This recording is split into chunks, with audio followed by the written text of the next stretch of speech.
And it really has been a beautiful process to watch everyone come to these and listen with open ears. And okay, so I heard that, or I was told, which means I heard, or I could have read it. Wiggity, wiggity, wiggity. Okay, and so none of that makes any sense. I do that when things aren't segueing right. All right, so wiggity, wiggity, wiggity. What we're gonna do is we're gonna take a moment and stand up. And I've been told that it is traditional in all cultures that there is some form of singing, dancing, and drumming in all of our histories, and we don't do enough of that. And part of a community is that we get together and we do these things. And so, what I would recommend, there are no requirements, is that we wiggle it out and we do an interpretive dance of maybe perhaps how we are feeling in this moment. And you can do it with your eyes closed. Could be dangerous, but you can just do your own. So, for instance, I'm a child of the 90s. I may be feeling like the Running Man. And so, y'all do your own. And so we can just kind of, if we're feeling wiggly, or, okay, so start doing something. Okay, like move a little. Yes, okay, shake it out. Jump. I like this. Kick, okay, yes, what is that? I don't know what that is, but that was amazing. That's great. So one of the things is by moving and getting our blood flowing, and it allows us to change our perspective, right? It allows us to come from where we came into the room, looking at all of the things, and we're moving around, and we've got a little blood flowing now, and there's some light in people's eyes, and we're smiling, and we're laughing. And so that's really kind of how I wanted to set the stage for our next presenter. So you can go ahead and sit down, unless you want to wiggle some more. All right, so I've talked about what 1MC is. Coffee is at the back. We have changed our perspective a little bit, at least as how we came into the room by wiggling around and dancing.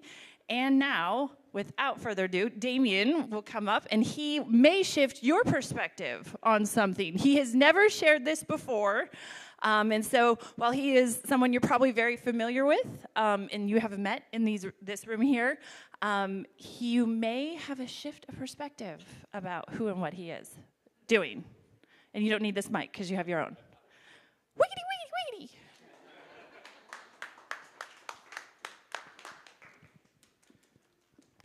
Thank goodness we did the interpretive dance as a group, because I was not doing that solo, just to be clear. I'm going to put out an invitation. Anybody in the back, if you want to come on in a little closer, don't be shy. I think everybody bathed today.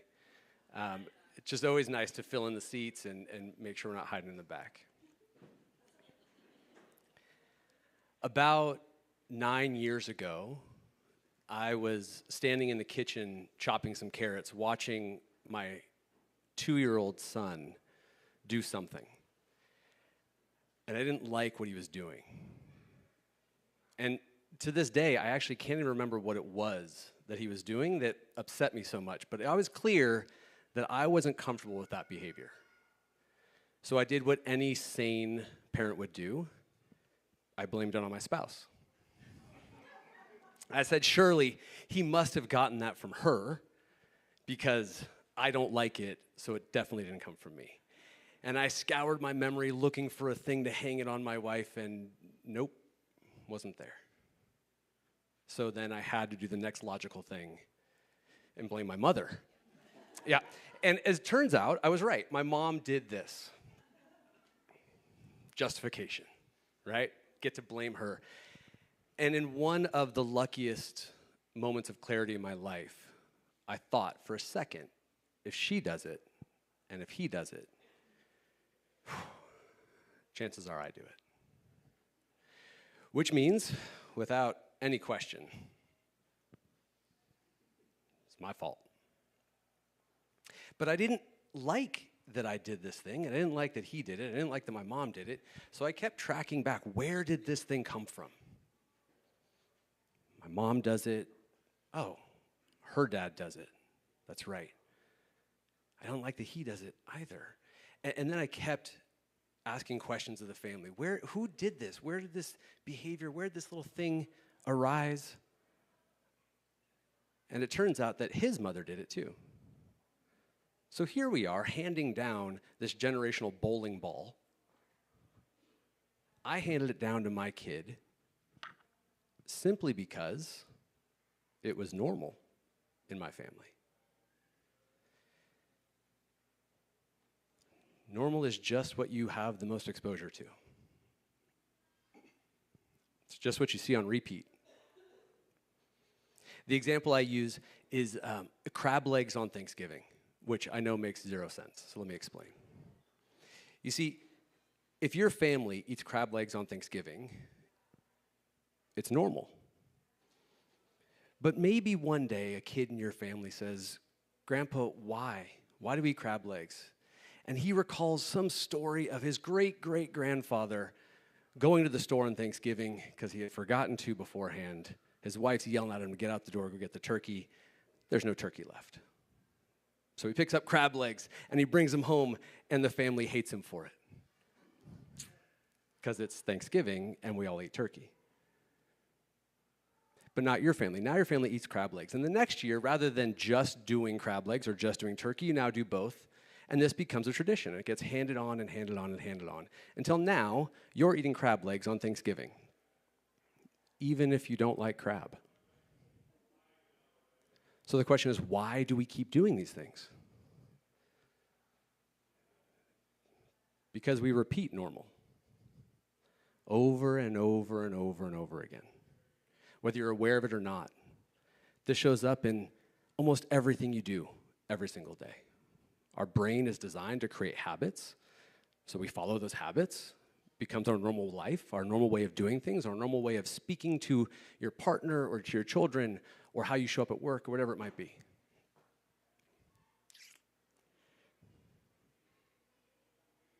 I'm picking a fight with normal. I think normal is just a cage that we've lived in for far too long. I think we learn these habits, these behaviors, these things that maybe aren't even ours. Maybe we just keep repeating them over and over because we've never thought to challenge it. We've never thought to do any different. Why would we? It's normal. I have this thing that I do every morning where I make these very weird sounds, okay? It sounds strange. I get it. And my kids are joining me in bed, and I'm making these sounds, and I'm moving my body a little bit, just kind of waking myself up. And I thought to myself, giving the talk that I'm going to give today, hey, kids, what do you think of this? And that same 2-year-old that's now an 11-year-old says, I don't know, Dad. It's just normal. And I started cracking up. Because here I am teaching my kid that making some weird sounds to help wake up your body in the morning is normal, and he doesn't think anything of it. Which really shows we can tell ourselves whatever we want to believe. We can teach our brain to connect to whatever normal we want. Now maybe you're the type of person that wakes up every day full of life and full of love and joy and ease. And maybe you never get frustrated. And maybe you never get angry. Maybe. I'm human. I make mistakes. I make them a lot. I apologize to my children. I apologize to my wife. Sorry, honey, for whatever else I forgot to say sorry for today. But that feeling of tightness, that feeling of, oh man, I wish this was different, that feeling when you're frustrated or stressed, I don't think that's how we're designed to feel. I don't think whatever creator you believe in put us on this planet in this time and space to feel that. See, you know that feeling after you laugh, like really hard, right? With your friends, you're hanging out, you feel lighter, you feel joyous, you feel free, right up until your brain starts paying attention to what your body's experiencing, and then it shuts it down, right? I think you can feel that way all the time. In fact, I feel that way most of the time. I feel free. I feel space. I feel a little tingling in my body. And not even after a few cocktails. I'm just talking sober before that. I think we're designed to be the fullest, most authentic version of ourselves. And if you're living in a cage of normal, who are you?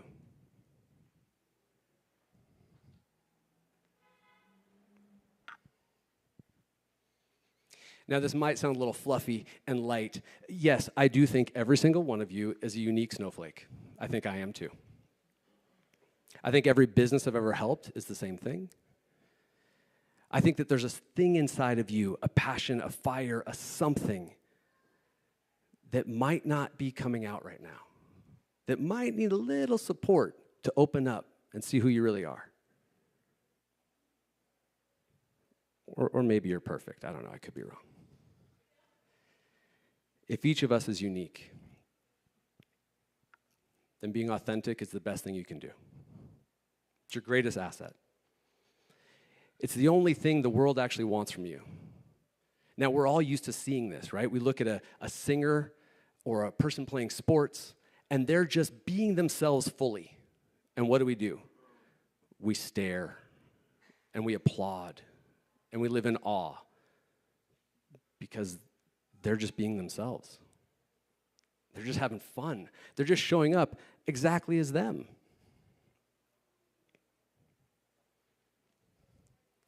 Some of you may or may not know that I scare people.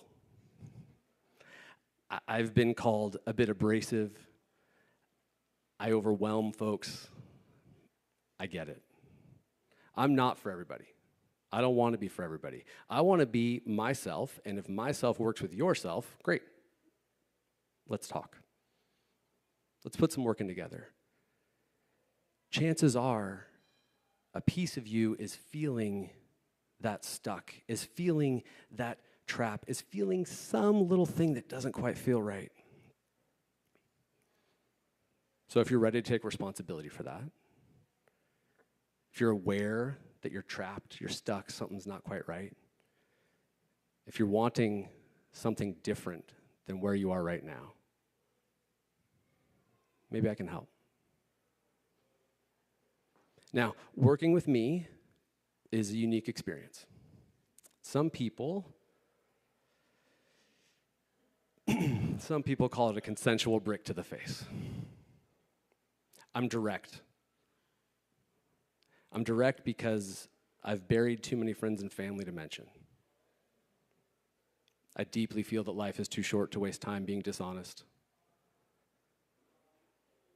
And the best way I can show you love and respect is to be as direct as I can be. Again, I'm not for everybody. Very aware. I do this with one-on-one counseling. I do this with couples. I do this in groups. I have retreats. If you're really curious about breaking your whole world and starting from scratch, talk to me about the void. If not, start somewhere else. The question is simple. Are you ready? I wasn't ready when I started digging. I became aware that I was the problem, and I became aware that there were pieces of this that needed to change, and I was stuck in all the weight of it. And it took me making a big mess of my life and being challenged by my wife, who luckily is strong enough and loves me enough to say, hey, dude, get it together. For me to start putting in the pieces necessary to become who I am today.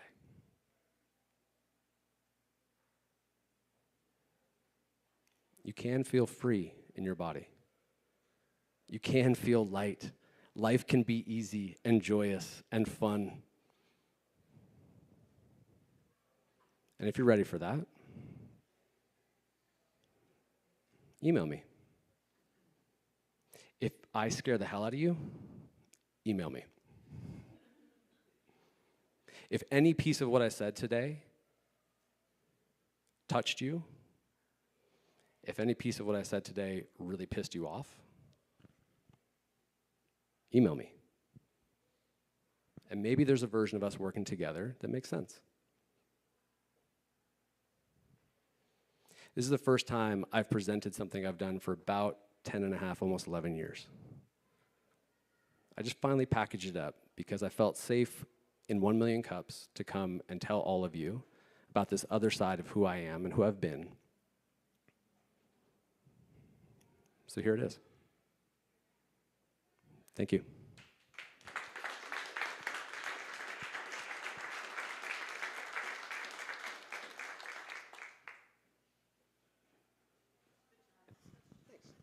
Oh yeah, questions. Ooh, the good part.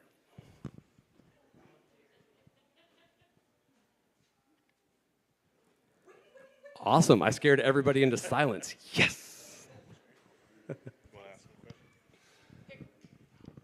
How long have you been coaching, Coach D? I had my first coaching client about 11 years ago when I didn't know that I was coaching. I met him through a different job, and we started talking. And as he was going into a new profession, and the next year, 2 of his friends called me and said, Brian told me to call you. And I said, oh, great. And so we started talking, and he says, how much do I owe you? And I said, oh, let me figure that out. And ever since then, it's been a piece of what I've done. And over time, the consulting work that I do for businesses and the coaching work I do for people has gotten closer and closer together. And now I'm pretty clear that no matter what aspect of life I'm in, I'm focused on pulling out authenticity. And so that's kind of how it all came together. Mm-hmm. Damien, great job. Thanks. You have a gift. Thank you. 2-part question. Mm-hmm. Number 1 is, what is your goal for the rest of this year? Mm-hmm. And what have you identified as the biggest challenge to the obstacle that is the way? The biggest obstacle is very clear. It's me. I'm the problem. It's me. Just had to finish the quote. Yeah. The reality is that the only thing that's kept me from presenting this earlier in life is the fear of being seen completely as myself. And I realized that that only limits me and limits the people that I can help. My goal is for this to exist and for me to continue doing what I'm doing and offer it to more people. That's it. Yeah, it's simple at the moment. Just to be seen doing it and be an outlet for somebody that needs it. Mm-hmm. So I have the mics, and then Claudia wanted it. So when I first met you, you had this very fun pair of pink sunglasses on your head. Yeah. And as entrepreneurs in the room, we were talking about branding, and the idea of where you're going, in my opinion, is a much deeper level of understanding what your personal brand is, and it will reflect in what you're doing as an entrepreneur. Where have you taken that particular piece that's very topical and visual and use that as a tool to connect with people and then be able to go to the deeper piece? It's a great question, Kat. Most of you have seen me wearing pink sunglasses. I have a brand called My Pink Sunnies. It's done creative consulting and brand consulting for a long time. And I did something unthinkable about 3 weeks ago. I took a job. I know. A company hired me to be myself and do what I do to build their creative agency up. And it was right as I was completing the design on this, and I realized that the pink sunnies were a great hook. They're an easy thing. I've got stickers on my water bottles and mugs, and it's a very recognizable thing. It's just not how I want to be known anymore. So rather than using a flashy thing to get your attention. I'd rather just be myself, and when you're ready, I'm here.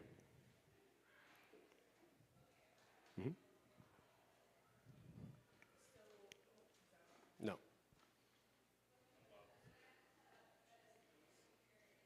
Okay, there we go. I love that they give me a mic that I can't talk into. That might be a sign. Do you have education or licensing, or is this just something that you fell into? I think as entrepreneurs and especially as creatives, we have a tendency to consult with people and give them the deep dives, right? Who are you really and things like that. But do you have a formal education in this, or is it just something that has developed throughout the years? Yeah, so I studied psychology in college before I got into photography years ago. I've always been interested in it. As I did my job on the brand side more and more, I kept diving further and further into psychology so I could connect with audiences. So I don't have a degree in it. I won't call myself a counselor or a psychologist or even a therapist. What I have is a lifetime of looking at humans deeply. I did it with a camera. I've done it as a athletic coach. I've done it as a personal coach. I've done it in branding and in demographics and all those things. So it's not formal.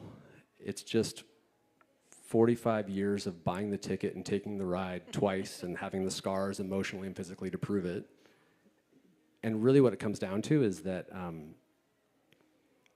I've messed my life up enough that I don't judge anybody else with where they're at. I've made the mistakes. I've been depressed. I've been homeless. I've been suicidal. There's nothing that somebody's going to say to me that's going to scare me away. Right. And I think every human being is looking for a place to be fully themselves without the fear of being dismissed. And that's something I do very well. Yeah. I like this guy. I mean, Thanks. it's definitely different than what you've ever brought to the table, and it's very authentic, which, I mean, is amazing. So great job. Thank you.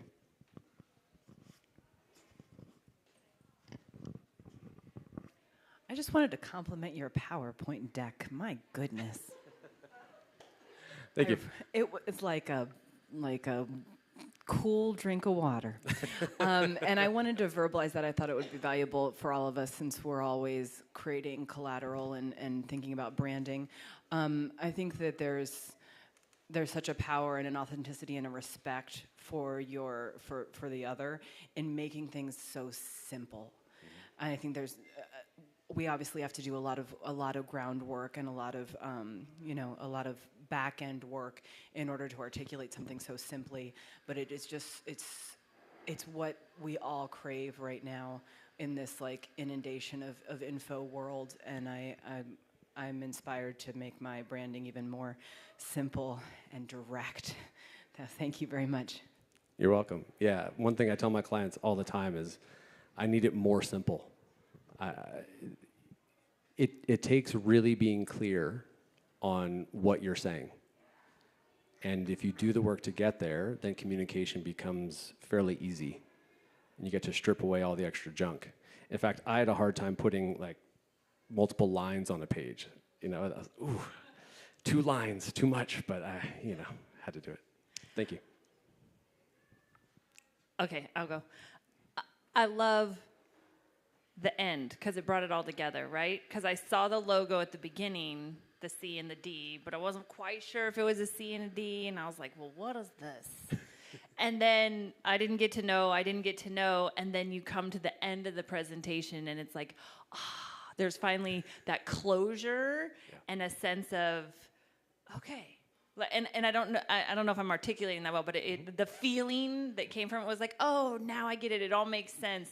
I was on this ride, and now I trust that where I was and where I am was all in alignment with where I'm supposed to be, which I think is what you're trying to do.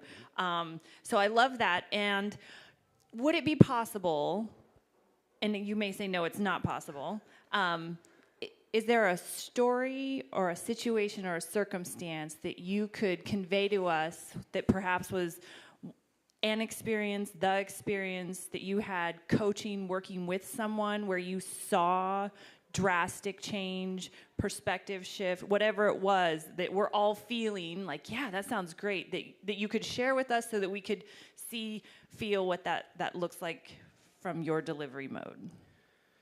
Yeah, it's a great question. On the deck, yes, that was intentional. It was designed in a way to take you on a ride and to land you at a place. I toyed with leaving the email address up last just so you could continue to see it, but yeah, it was all intentional. The people that are excited to work with me, the people that continue to work with me, are drawn to a crossroads. They recognize that they're at an inflection point in their life, and I represent a very clear, very direct, somewhat confrontational, somewhat abrasive, somewhat abrupt change of direction in their life. Because I know that about myself, and because that's conveyed clearly with people, most people shy away.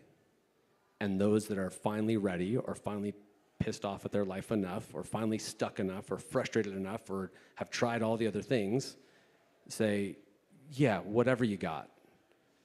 Which means if I just do my job, it provides an opportunity for somebody to say, damn, it's my fault, and I can change that. And so, yes, most people that I've worked with have relatively quick transitions of awareness. Making that a habit, keeping that solid, that takes time. That takes a long time. And the continued bouncing back into awareness until you spend less time as your previous self and more time as the person you're choosing to be, that's where the real growth comes. So awareness can come quickly. The work is in the habit. Hello, Mr. Overwhelming, also known as Coach D. So Damien, learned a lot about what I could get out of your services. Also, my entrepreneurial takeaway is wrapped up, I think, in authenticity. So can you share more about the entrepreneurial and business side, and just let us know what it's been like or what it is like to start a coaching business, and sort of like, like some of the hard things and some of the maybe, natural things. Like, so for you, there's been a progression, like you've done consulting work. It's effectively what coaching is, but how can you bridge that gap and help us understand the business side of what you're doing here? So this version of me is like taking 47 different threads of my life and tying it together into one rope. I've been too honest for most people most of my life. I didn't know how to ask permission for that first. I've been the captain of every sports team I've ever played on and the leader of different things because I feel confident and comfortable in directing. Not because I've ever seen myself as far and away better, just if I've taken this step, I can teach you that one. Consulting, for those that don't know, I've run my own business for 26 years. I've worked with a ton of big clients. Consulting is about people. It's about seeing who you're speaking to and listening to what they're going through and offering something that they don't typically see or think about. So I've been challenging normal my whole career. And I've been connecting with people deeply since I've been taking portraits and having conversations and doing that coaching work and doing the consulting work until finally you get to a point where you say, man, I'm just really tired of being a version of me. I'd much rather just be myself. And if I strip away all the other pieces of business, and I will happily answer those questions in more detail, but when you strip that stuff away, what you're left with is is some gooey pile of yourself that you then get to form into whatever you choose because you know it's you. And so the entrepreneurial life is scary and time-consuming and exhausting and in need of support from your spouse. Thank you again, honey. And it's not for everybody, nor should it be. Your business should not be for everybody. I am not for everybody. Being an entrepreneur is not for everybody. When you know yourself at a deeper level, when you understand your business at a deeper level, when you understand what you can give to the world, that's where the clarity comes. So I've been doing this for a long time, and I've been encouraging other people to do this in business for a long time. Now I just took my own advice one step further. Looked in the mirror, did not like what I saw, and kept challenging that until I got to a place where I feel like myself. And I hope that answers the question. Does it? A little more entrepreneurial. You guys, you can follow up. I'm good. Whatever you want to go. So, I got a question. I have a few different things. Sure. Number one, I love your presentation. Thank you. And I have to say, I'm going to give Damien a plug here. Authenticity. When you're doing this talk, you have an extreme gift. You have a gift to pull that, make us as entrepreneurs think about what is our authenticity? What is our true self? I don't know about you, but I don't know about you guys, but for me, during his talk, it kind of pulls that information, makes your brain start thinking. You have a real good gift. And I have a direct question for you.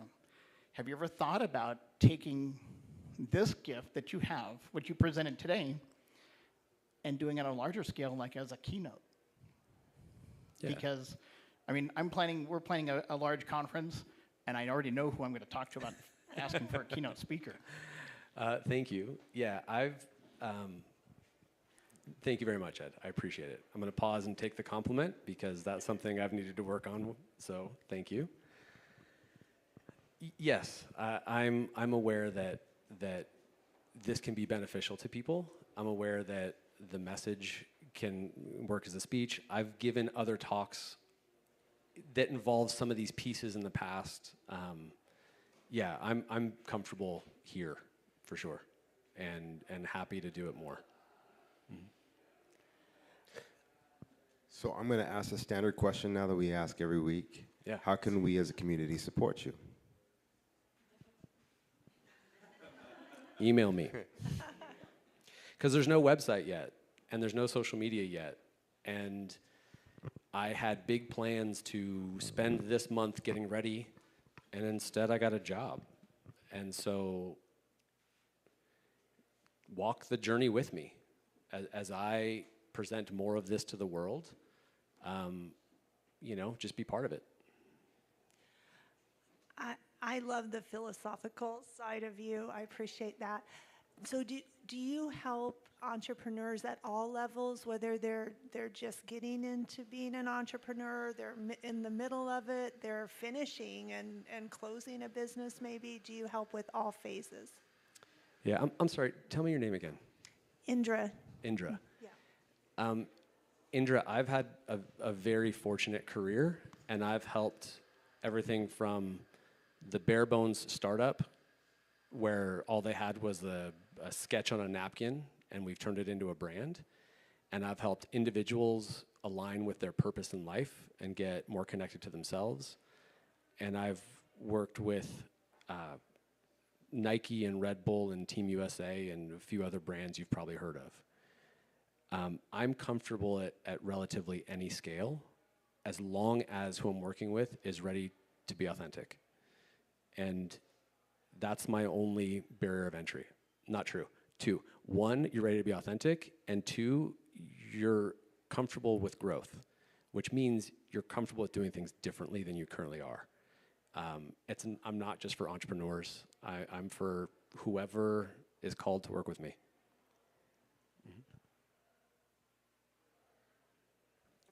Thank you all very much. Oh, wait, do we have another question? Okay. Hi. I just wanted to say that when I was listening to you, one of the groups in our society that really came to my mind was actually teenagers. And I know that you're a parent too, so I'm sure you can relate to this, but I feel like the teenage age group is currently so scared of weird. And when you said that you were battling this idea of normal, I really wish I could see you like just have this conversation with a group of teenagers to encourage them to feel less under attack and more of an ability to embrace their weird and embrace their own authenticity, because I really see that being a group of people that could really, benefit from that.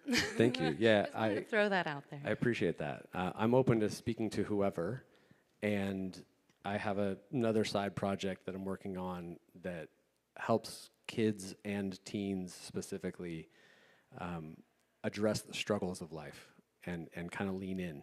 So, yeah, thank you. Okay.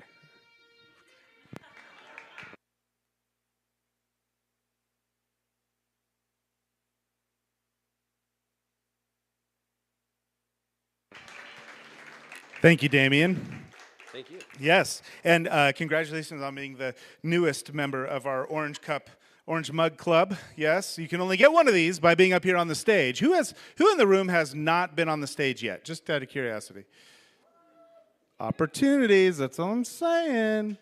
Awesome, thank you so much, Damien, and appreciate you sharing more of yourself with us.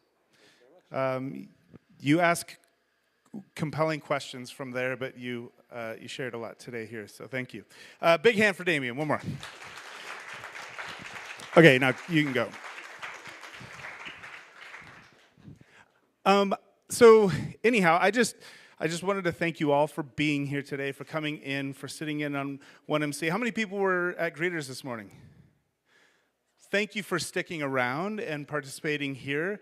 Tell your friends. We would like to continue to grow this community of entrepreneurship.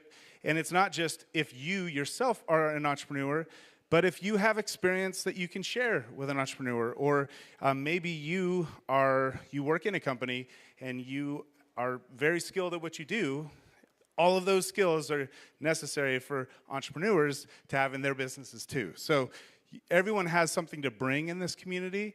It is focused on entrepreneurship, but it's not exclusive to entrepreneurs. So thanks again. Kim, am I missing anything that you... Pitch night, thank you. Yes, it's Monday night pitch night at Steam Distillery, and then also we will have a pitch in May in New Junction, and there's also a standing pitch night at the Foodery in Phoenix the first Wednesday of every month. So if you're really wanting to get your pitch on or practice, get your pitch on. So Monday at Steam, what time? 5:30. 5:30, Steam, pitch night. It's going to be fun. It's going to be a great time. And libations. Why not? Awesome. One thing I did want to throw out there, too, is Damien is a coach. And, you all just heard about what style coaching he does. We actually have other coaches in this room. I know maybe they don't categorize themselves as a coach, or maybe they do.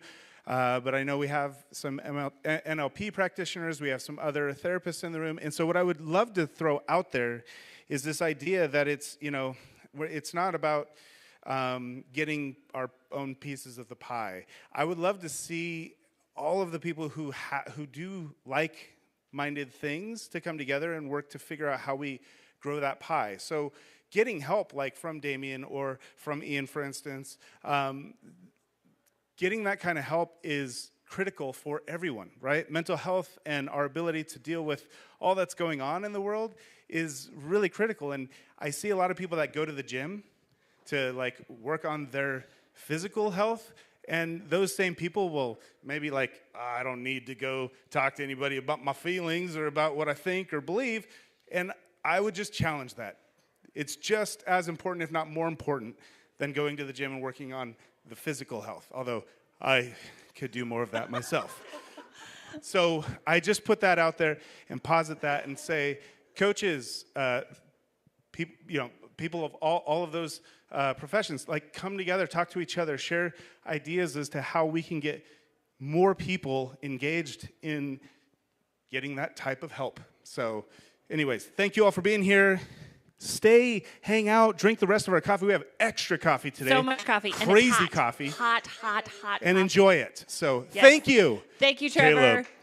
Caleb. Something? I was just going to say, when Damien was talking, when you mentioned that last part, was steel sharpens steel, right? And so when you're the entrepreneur, you're the business owner, you're at the top of the food chain making those decisions, it's so beneficial to have someone to help you have another perspective than how you've viewed your own business. And it's great to have it in a safe space, really. I mean, and it hurts, it's uncomfortable, but holy hell, the growth that comes from pain is awesome. Grow the pie, right? Yeah. A rising tide lifts all boats, right? So be the one, raise the tide, grow the pie, and we'll see you next week.